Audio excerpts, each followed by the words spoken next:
కానీ ఒక విషయం మాత్రం మీతో స్పష్టంగా చెప్పాలనుకుంటుంది ఏంటంటే, ఈ మధ్యకాలంలో ఆడపిల్లల వస్త్రధారణ మీద చాలా మంది కామెంట్స్ చేస్తున్నారు. ఓపెన్ గా మాట్లాడాలంటే ఈ మధ్యకాలంలో శివాజీ మాట్లాడాడు. Shivaji is not my target. ఒకవేళ అతను ఎవరన్నా సరే శివాజీ నా టార్గెట్ అనుకుంటే అది మీ ఇష్టం. కానీ ఒక టైప్ ఆఫ్ మన సమాజంలో ఒక రకమైన రుగ్మత వెళ్తుంది. అదేంటంటే మోరల్ పోలీసింగ్.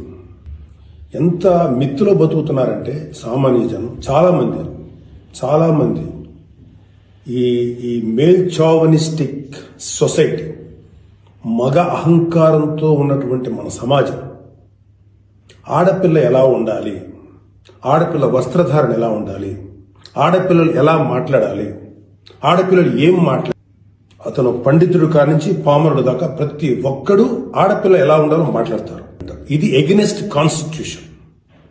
ఒక ఆడపిల్ల ఇలాంటి వస్త్రధారణ చేసుకోకూడదు, ఒక ఆడపిల్ల ఇలాంటి వస్త్రధారణ చేసుకోవాలి అని చెప్పడానికి మీకేం హక్కు ఉంది?